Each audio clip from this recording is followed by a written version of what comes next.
Kung tutuusin, hindi lang naman kaming mga kontraktor ang nakikinabang dito. Marami din sa inyo, mga politiko, ang nagpapataba ng bulsa sa pangungurakot. Ang totoo, may hati-hati yan mula sa pinakamataas hanggang sa mga nasa gilid lang ng sistema. Huwag nyo kaming gawing panakipbutas kasi kung babalikan ang lahat ng transaksyon, makikita ninyong mas malaki pa ang napupunta sa inyo kaysa sa amin.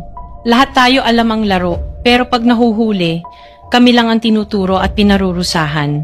Kaya wag ninyong ipakita sa publiko na malinis kayo dahil sa bawat proyekto may kapalit na porsyento para sa inyong mga opisina.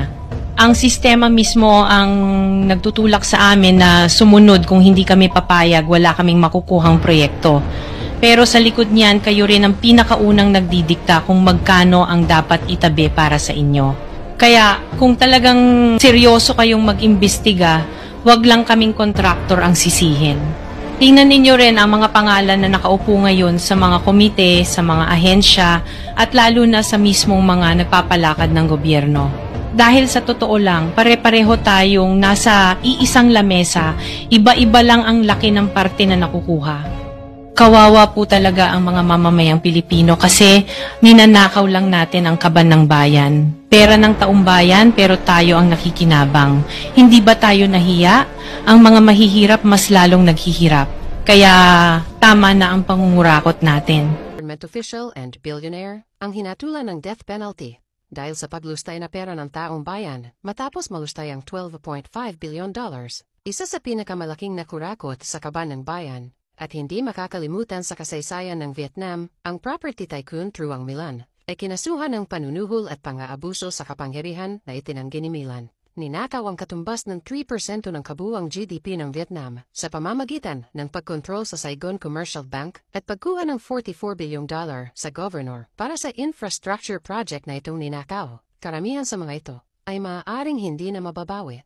Nasintensyahan na siya ng korte ng death penalty sa pamamagitan ng lethal injection at maaari niyang iapila sa loob ng 15 days basta't maibalik niya ang lahat ng perang ninakaw.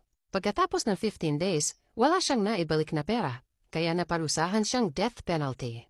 Ginawa ito para tumatak sa mga nakaupo sa gobyerno na kapag nagnakaw sa kaban ng bayan, kamatayan ang parusa sa pamamagitan ng lethal injection. Ikaw payag ka ba sa bansa natin na may ganitong parusa sa mga mahilig magnakaw ng kaban ng bayan?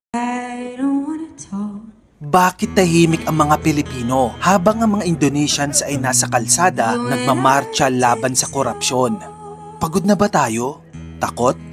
O tinanggap na lang natin na araw-araw tayong ninanakawan ng pare-parehong mga politiko na pinapanood tayong malunod sa baha? Are we less angry or just more controlled? Ano ang pagkakaiba ng isang magnanakaw at ng isang politiko? Ang magnanakaw po, sir, magnakaw muna bago tumakbo.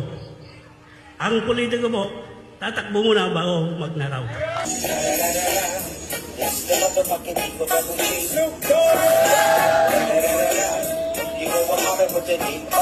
Tama! Pak na sagot, Apo.